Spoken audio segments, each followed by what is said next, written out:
Welcome back to the Deep Dive. Today we're tackling something really fundamental for anyone learning American English. That's right. It's that feeling when you're dropped into a fast conversation and everything just becomes a blur. Exactly. The speed, the way words seem to melt together, it's a huge hurdle. Think about it. You've studied, you know the words, the grammar seems okay on paper, but then you're, say, in a really busy New York deli. Oh yeah, peak lunch hour maybe? Oh, right. And the person next to you just rattles off something like, "Whatcha ganado?" And your brain just freezes. You're frantically trying to pick out what then you then are going to do. 6 distinct words. And by the time you've even processed maybe the second or third word, The moment's gone. They've ordered, paid, they're out the door. And you're just left there feeling completely lost and honestly pretty frustrated. that's the classic scenario. And it highlights the core mistake learners often make, trying to listen word by single word. Which, as we're finding from the sources we've looked at, is not how native speakers actually listen. Not at all. Native speakers operate differently. They listen in chunks. These are groups of words that function as a single unit of meaning. So instead of that 6-step scramble for "whatcha ganado," The chunk listener hears that sound mass and instantly gets the meaning. What are your plans? Or what are you going to do? One single concept. it sounds like a shortcut, a much more efficient way to handle the speed. It absolutely is. And that's what this deep dive is all about. We're giving you a guide to understanding and using this chunk listening approach. It's really crucial if you want to keep up with fast-paced, natural American English. Okay, so our mission today is pretty clear. We need to break down why word-by-word listening is so inefficient. Right, look at the cognitive load involved. Then we'll dissect the different types of chunks the source identify 6 key categories. And see how they actually play out in real American situations. We've got some great examples lined up. Yeah, from coffee shops, business meetings, even just casual chat on a road trip. And critically, we'll wrap up with practical strategies. How can you actually start training your brain to listen this way? A daily routine you can follow. The goal is to move you from that constant, exhausting effort of catching every single word. To a more natural, intuitive flow where you're grasping whole phrases, whole ideas at once. Okay, let's start with that cognitive burden. Why is the traditional approach just so mentally taxing? Well, it comes down to process inefficiency. When you force your brain to treat rapid, connected speech as a string of separate items, you're asking it to do way too much, too quickly. Let's use an example sentence from the sources. How about, "I'm going to grab a quick bite to eat before I head out." Pretty common phrase. Perfect example. Now, if you're listening word by word, your brain is juggling at least 3 major tasks simultaneously for each word. It's incredibly resource intensive. Task number 1 is just figuring out where one word ends and the next begins, right? Segmenting. Exactly. Segmenting the sound stream. But spoken American English actively works against clear segmentation. We blend sounds, we drop sounds, we connect words deliberately. Like in your deli example, "whatcha ganado?" The boundaries are completely blurred. Or think about something simple like, "did you eat?" Right. In fast speech, that often becomes digi. Digit. Okay. If your brain is listening for a clear did sound, followed by a clear you sound, It hits dig and just stops. Panic stations. precisely. It has to backtrack, question if it heard right, and then you have reductions like gonna for going to or wanna for want to. The brain has to constantly translate those reduced forms back to their proper written form while also trying to keep up with the new words coming in. It creates a processing bottleneck, and that directly impacts the second task, recalling meaning. So even if you successfully segment a word, like isolating grab, You then have to dive into your mental dictionary and pull out the meaning for grab. Now multiply that by every single word in the sentence. I'm gonna grab a quick bite. That's 11 separate lookups for our example sentence. 11 dictionary searches in the space of maybe 2 or 3 seconds. The sheer volume is overwhelming, and it assumes you perfectly segmented and recognized each word, which often doesn't happen with reductions and blends. And then there's the final step, assuming you managed the first 2. Synthesizing. You've got these 11 individual meanings floating around, and now you have to assemble them in the correct order to figure out the speaker's overall intention. I intend to get a fast, small meal before I leave, by the time you've constructed that. The conversation is 3 steps ahead. It's just too slow, too laborious. It's like trying to watch a movie by analyzing each individual pixel instead of just seeing the picture. So the real issue isn't necessarily that Americans speak too fast, although sometimes it feels that way. It's that the word-by-word listening strategy is fundamentally inefficient for any natural speech speed. Exactly. You're building brick by brick, while the native speaker is processing whole prefabricated walls. Which brings us to the native speaker advantage. They avoid this pixelation problem, as the sources call it. How? They listen in frames or chunks. They recognize common groupings of words as single, meaningful units. It drastically cuts down the cognitive load. So when they hear, "I'm going to grab a quick bite," their brain doesn't parse, quick bite. It flags that entire opening phrase almost instantly as the concept, intention to eat soon. One lookup, essentially. Okay, that makes sense. Like hearing, "How are you doing?" You don't think, "How are you?" You just register greeting instantly. Or if someone says, "No worries." You don't analyze no plus worries. You just get, "It's okay, don't stress," reassurance. It's a massive cognitive shortcut. By recognizing these prepackaged chunks, the brain processes information much faster. It frees up mental energy to focus on the real stuff, the speaker's tone, their underlying message, the nuances. Instead of being bogged down in basic decoding. Precisely. So learning to listen in chunks moves you from that word-level struggle to a more natural, efficient phrase-level flow. Okay, the why is clear. Let's get into the what. What do these chunks actually look like? The sources break them down into 6 categories. First up, fixed expressions and idioms. Yes, the ones where the meaning seems totally random if you look at the individual words. These are crucial for understanding informal, colloquial American English. They're like cultural codes. The example of Sarah, the Silicon Valley entrepreneur, is perfect here. Her mentor tells her she has to bite the bullet. Right. If you only know bite means using your teeth and bullet is from a gun, you're completely lost. Makes no sense. But the chunk "bite the bullet" means endure a difficult or unpleasant situation with stoicism and courage. It's about facing necessary hardship. Very common in business contexts, actually. Or Mark, the actor, being told to break a leg before going on stage. Total opposite of its literal meaning. It's the standard way to say good luck in performance settings. You just had to know it. And sometimes they're descriptive, like the family in Florida seeing a sudden storm and someone saying it's raining cats and dogs. Just means raining extremely heavily. Again, the words themselves give you no clue. For this category, you absolutely must learn the entire phrase as one vocabulary item. Treat "bite the bullet" like a single word. Got it. Category 2, collocations. These aren't quite idioms, but they're words that just naturally go together in English. Exactly. They're the pairs or groups of words that sound right to a native speaker, while other combinations, even if grammatically possible, just sound awkward or foreign. Using the right collocations is key to sounding natural. This is where learners often slip up. The sources mention "do a decision." Logically, it seems okay. But it sounds wrong. The natural chunk is make a decision, always. Or the example of the Chicago architect, John, he needs his strong coffee in the morning. Right. You could say powerful coffee and people would understand, but it's not the standard collocation. Strong coffee is the automatic pairing. Other examples? Oh, tons. You take a picture. You don't usually make or do a picture. You pay attention, not typically give attention. So recognizing these common pairings helps you anticipate. If you hear "take a," you might expect picture or break or look. Precisely. It speeds up processing because the second part of the chunk is often predictable. Once you hear the first part, it smooths out the listening process. Okay, number 3. This one's often a headache for learners. Phrasal verbs. Ah, yes. The verb plus preposition or adverb combinations that create entirely new meanings. Tricky, but absolutely essential. They are everywhere in spoken American English. Like Sarah, the student, researching her paper. She needs to look up a date. Meaning search for information. The up has nothing to do with vertical direction. It's part of the verb unit, meaning search. And they can have multiple meanings. The flight at JFK is about to take off, meaning depart. But then David gets home from work and he takes off his coat, meaning remove clothing. Same phrasal verb chunk, different meanings based on context. You have to rely on the situation to know which meaning applies. Absolutely. Or consider run out of. 3 words acting as one concept. Sarah's mom realizes they've run out of milk. Meaning exhausted the supply. Right.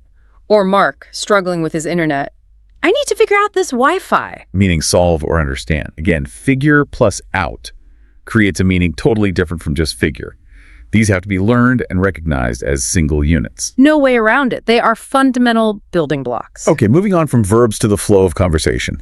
Category 4, common greetings and social phrases. These are the chunks that grease the wheels of social interaction. And crucially, they're almost always delivered quickly and with significant sound reduction. You have to catch them as whole units. Like, how's it going? It rarely sounds like 3 distinct words. Much more likely to be a rapid how's it going. If you're listening for how's it going, you'll miss it completely. You need to recognize how's it going as the complete greeting chunk. Same with what's up, often squashed into what's up. Yep, especially among younger speakers. Or the common American farewell, like when Michael leaves the office in Boston. Have a good one. Have a good one. What does the one even refer to? It doesn't matter. The whole phrase just means have a good day, evening, weekend. It's a versatile farewell chunk. Trying to analyze one is pointless, and notice how the H in have often disappears. Have a good one. Right, another reduction to listen for. What about you bet? Hey, that's common in the Midwest. Very common as an informal way of saying you're welcome or certainly or okay.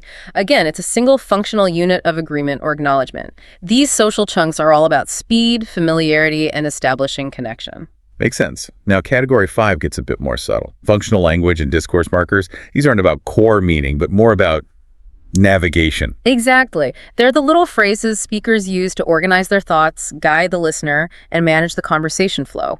They signal things like clarification, emphasis, topic shifts, or uncertainty. Like when the professor in California pauses and says, you know? Right. It's often not literally asking if you know. It can be a filler word while they gather their thoughts, or a way to check if the listener is following along, sort of seeking implicit agreement. Or if Sarah is talking to her team and misspeaks slightly, she might say, I mean. That's the classic clarification chunk. It signals, hold on, let me rephrase or correct what I just said. Essential for tracking corrections. And David remembering something unrelated during a conversation. By the way. That's the topic shift chunk. It smoothly introduces a new tangential piece of information without sounding abrupt. What about comparing ideas? Mark thinking about moving cities. He'd use contrasting chunks like, on the other hand, signals he's about to present an opposing viewpoint or factor. And things like sort of or kind of? Approximation chunks. Used constantly to soften statements or express uncertainty. It was kind of strange. They make speech sound less direct, more nuanced. These markers are the invisible structure holding the conversation together. Okay, final category, number 6. Common question-answer patterns. These seem pretty straightforward. They are, but their predictability is key. These are the standard templates for exchanging basic information, especially in initial encounters or service situations. Recognizing the pattern lets you anticipate. Like at that networking event in DC, the inevitable question, what do you do? Exactly. You hear that pattern, you know instantly they're asking about your profession. You don't decode it word by word. You recognize the what do you do for a living template. Or meeting new neighbors in Arizona. Yeah. The standard is, where are you from? The origin question chunk. Recognizing it means your brain isn't struggling with the question itself. It's already focusing on formulating your answer about your hometown or country. Makes the exchange much smoother. And in a store, like Home Depot. The offer of help chunk. Can I help you with anything? It's predictable. Knowing these patterns reduces the cognitive load because you can anticipate the conversational direction. All right, so we have these 6 types: idioms, collocations, phrasal verbs, greetings, discourse markers, and question-answer patterns. Now let's see them in action. These real-life scenarios from the sources really drive home why chunking is so vital. Yes, these stories put the theory to the test. They show how speed, context, and those phonetic reductions we talked about force you to rely on chunks. First up, the coffee shop order in Portland.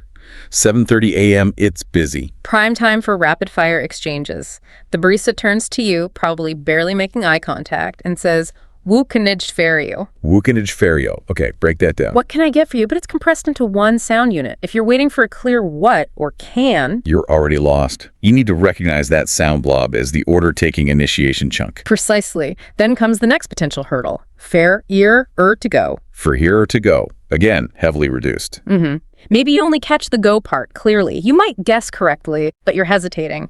Recognizing the whole chunk, fair, ear, to go, as the location of consumption choice chunk makes the interaction seamless. And finally, the price. The barista doesn't say the total amount due is. No way, it's 8. That'll be $9.55. Or maybe even just that'll be. That initial chunk, all right, that'll be reduced to that'll be, is the immediate signal. Price incoming. So recognizing that chunk prompts you to get your payment ready before they even finish saying the amount. It keeps the line moving. It's all about efficiency in that context. Missing the chunks creates friction and delay. Okay, story 2. Navigating a social gathering. A backyard barbecue in Austin, Texas. Less about pure speed, more about social fluency. Exactly. Using the right chunks signals politeness, warmth, and social competence. The host greets the new arrivals not with a simple hello, but with the welcoming chunk. So glad you could make it. Which signals genuine warmth and appreciation for their presence. And the expected reply chunk. The polite response is, thanks for having us. Trying to construct something different, even if grammatically correct, can sound slightly stiff or less appreciative in that casual context. Then comes the small talk. The host asks David, what brings you to Austin? If David thinks literally about the word brings, he's off track. He needs to recognize this whole phrase as the standard icebreaker chunk, asking for his reason for being in the city, work, family, vacation, etc. Later, the host wants people to relax. They use the invitation chunk. Make yourself at home.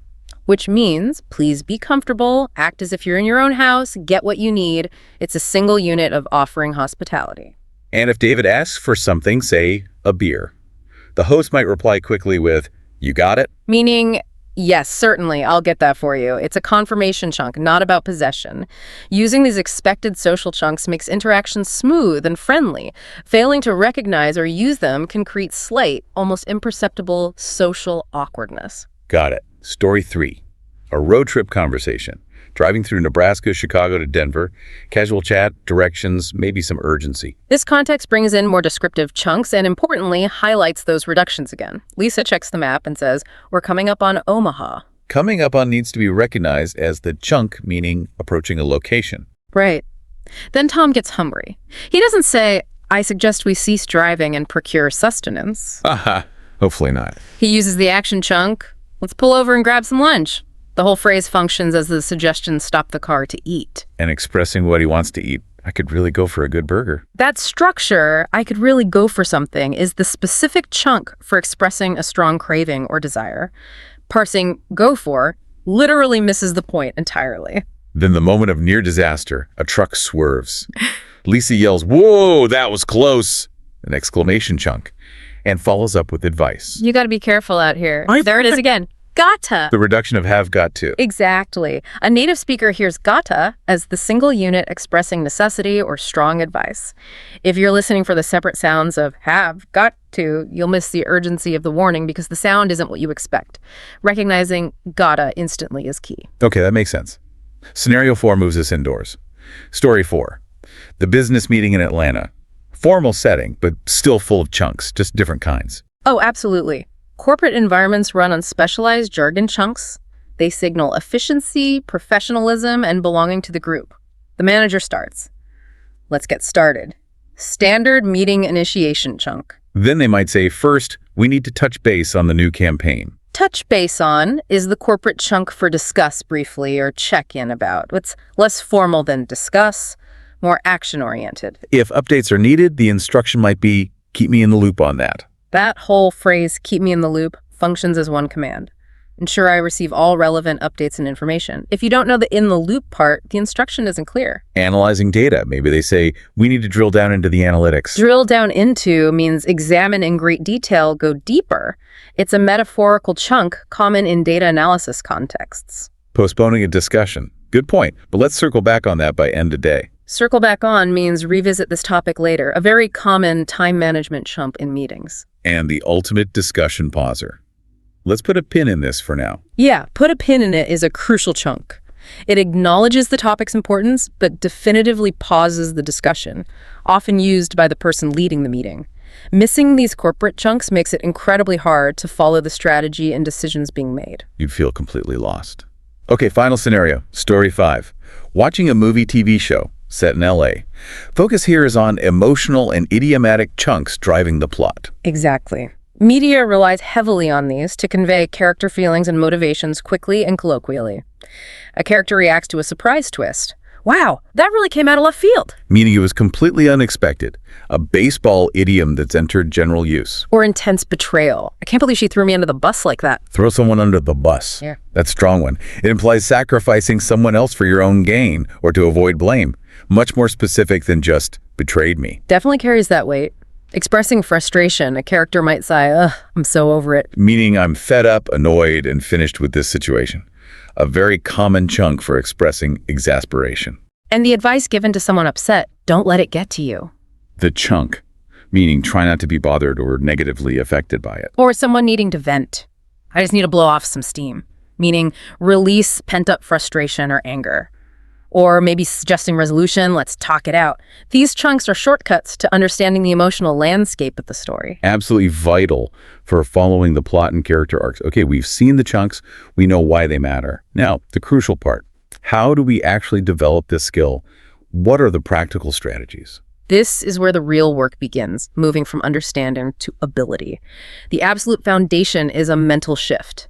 Active listening for meaning, not words. So stop the obsession with catching every single word. Yes. Consciously force yourself, when listening to short clips, to focus only on the main idea, the gist, the speaker's intent. Don't pause, don't rewind frantically for every missed word. Use the context: who is speaking, where are they, what's the situation, to make educated guesses about unfamiliar sound groups. Treat those sound groups as potential chunks first. Okay, so shift the focus from words to overall meaning. What's a technique to really internalize the sound of chunks? That's where shadowing comes in. It's incredibly effective, though it feels a bit strange at first. How does it work exactly? You take a short audio clip, maybe 30 seconds to a minute, of natural native speech at normal speed. You play it, and immediately, like an echo, you repeat exactly what you hear, trying to match the speaker's rhythm, their intonation, their speed, even the way their words connect. So you're speaking almost simultaneously with the recording. As close as you can get. The point isn't perfect pronunciation initially, it's mimicking the flow and the connectedness. By physically producing those blended sounds, like dija for did you, you're training your mouth, your ears, and your brain to recognize that sound pattern when you hear it from someone else. It connects the physical act of speaking the blends with the auditory act of hearing them. Exactly. It bridges that gap between the clean, separated words you see written down and the messy, connected reality of spoken language. For those who like a more analytical approach, the sources detailed a transcribing and chunk identification process. 4 steps. Yes, this is rigorous but highly revealing. It forces you to confront exactly where your listening breaks down. Step 1, take a short audio clip, something challenging, maybe fast news or a movie dialogue. Transcribe it verbatim, exactly as you hear it. If they say gonna, you write gonna, not going to. Capture the actual sounds. Okay, get the raw sound data down. Step 2. Highlight the chunks. Go through your transcription with a highlighter or a pen. Mark every idiom, every phrasal verb, every collocation, every discourse marker, every reduced form you can identify. You're actively segmenting the text into meaningful units, not just words. Step 3 involves checking your work. Compare your transcription with the official script or transcript if you can get one. This is crucial. Note where you misheard words. Pay close attention to where connected speech linked words you expected to be separate. Identify chunks you missed. Analyze the reductions. Did you hear coulda, but expect could have? Why did want to sound like wanna? And the payoff comes in step 4. Re-listen to the original audio clip while looking at your highlighted transcription. This time, consciously focus on hearing those chunks and reductions you identified. Because you've now intellectually broken them down, your ear will suddenly start to recognize them in the flow of speech. It can feel like a switch flips suddenly. The incomprehensible parts become clear. That sounds powerful. But you need material to practice with. What kind of authentic materials should learners seek out? Anything made by native speakers for native speakers. Forget the slow, overly clear learner materials for this specific skill. You need the real thing. So for news and more formal language. Podcasts like The Daily from the New York Times, NPR's Up First, or similar news analysis shows are excellent. They use sophisticated vocabulary and professional chunks in context. And for everyday conversation, social chunks, idioms. American sitcoms are fantastic. Friends, The Office, Parks and Recreation, they're absolute gold mines for common phrasal verbs, greetings, discourse markers, and natural conversational flow. Also look for interviews, casual vlogs, or panel shows like Wait, Don't Tell Me. What's the strategy for using TV and movies effectively? Just watch. Be strategic. Use that 3-phase approach mentioned in the sources. Phase 1. Watch a short scene, maybe 5 minutes, with accurate English subtitles. Pause whenever you see a chunk. Idiom, phrasal verb, common phrase. Note it down, understand its meaning and context. Your goal here is identification. Okay, phase 1 is hunting for chunks with subtitles on. Phase 2. Phase 2. Immediately rewatch that same scene, but this time without subtitles. Because you just identified the chunks, actively listen for them. Try to hear them clearly in the natural flow. This is about auditory consolidation. And phase 3. Phase 3. Maybe later that day or the next day, watch the scene one more time, again with no subtitles. This is the challenge phase. See how much you can understand based on your previous analysis and listening practice. This forces recall and reinforces the learning. That sounds like a solid plan. It also seems crucial to understand why the language sounds the way it does, pronunciation awareness, especially connected speech and reductions. Absolutely fundamental. You can't reliably recognize chunks if you don't understand the phonetic processes that create them. Connected speech is how sounds at the end of one word blend into or change sounds at the beginning of the next. Like pick it up, becoming pick it up. The K sound jumps over. Exactly. Or what did you do? Becoming the fluid what did ya do? Understanding consonant-vowel linking, assimilation where sounds become similar, illusion where sounds disappear. These aren't random errors. They are predictable patterns of efficient speech. And the common reductions need to be memorized, almost like vocabulary. Pretty much. You need instant recognition of wanna, want to, can't, have to, gotta, wanna, sorta, woulda, coulda, should've. Once you know these are standard reduced forms, they stop being confusing noise and become recognizable units. Okay, let's address the big challenges people face. Speed is always mentioned. Right. But as we've discussed, chunk listening itself is the primary solution to the speed problem. By processing larger units, you effectively slow down the rate at which you need to handle individual pieces of information. It makes the perceived speed much more manageable. What about the huge variety of American accents and dialects? That's a real challenge. The key is deliberate, varied exposure. Don't just listen to standard news anchors. Actively seek out podcasts, videos, or speakers from different regions. Listen to a Southern drawl, a Boston accent with its dropped R's, a New York accent, a Midwestern twang. The more dialects you expose your chunk recognition system to, the more robust and adaptable it becomes. And when you encounter a totally new word within a chunk, like an idiom you've never heard, prioritize the chunk. If you hear someone say, we need to nip this in the bud, and you don't know nip or bud, don't get stuck on the individual words. Focus on the context. It likely means stop something early before it becomes a bigger problem. Treat the entire phrase nip it in the bud as one vocabulary item to learn. The meaning resides in the chunk, not the isolated words. That's a key mindset shift. Okay, consistency is vital. What does a practical daily practice routine look like for someone serious about developing chunk listening? The sources suggest a layered approach throughout the day. Morning, maybe 15, 20 minutes. Tune into a news podcast like Up First or The Daily while commuting or getting ready. Focus on understanding the main stories and listen for recurring chunks related to current events or more formal language. Just try to get the gist and maybe catch one or two key phrases. So start the day with something relatively focused. Midday. Midday, 10-15 minutes. Switch gears. During a lunch break or coffee break, listen to something more casual, part of an interview, a fun podcast like Wait, Don't Tell Me, or a YouTube vlog. Focus specifically on identifying social chunks, discourse markers, and phrasal verbs in informal use. Maybe pick one new chunk you heard and try using it in your own thoughts or practice saying it. Keep it light. Focus on social aspects. Then the main session in the evening. Evening, 30-60 minutes. This is your deeper immersion time, ideally with American TV shows or movies using that three-phase strategy we discussed. Subtitles for identification, no subtitles for consolidation, then no subtitles for challenge later. This is where you actively analyze and practice recognizing chunks in entertainment content. And one ongoing habit. Maintain a chunk journal. Seriously, write down every new chunk you identify, the phrase itself, its meaning and context, and an example sentence, either the one you heard or one you create. Regularly review this journal. Quiz yourself. Try to actively use the chunks in your own speaking practice or even just your internal monologue. This active recall makes the learning stick. It sounds like a comprehensive plan. It really drives home that learning to listen in chunks isn't just a small tweak. No, it's a fundamental shift in how you approach processing the language. You're moving away from slow, laborious dissection towards a much more efficient, holistic synthesis of meaning, mimicking how native speakers handle the flow. Exactly. It's what allows you to finally get past the surface noise, tune into the real rhythm and nuance of American English, and feel like you're truly understanding, not just constantly translating.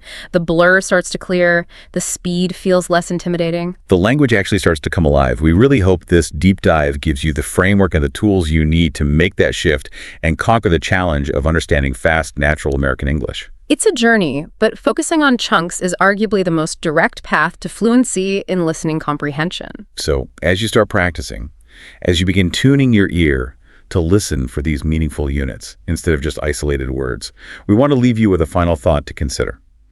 If chunk listening truly unlocks the rhythm and the subtle meanings embedded in American English, what hidden cultural assumptions, what unspoken intentions, what layers of meaning might you have been missing entirely up until now, simply because your focus was locked on the individual words instead of the rich, woven tapestry of meaning that native speakers navigate every single day?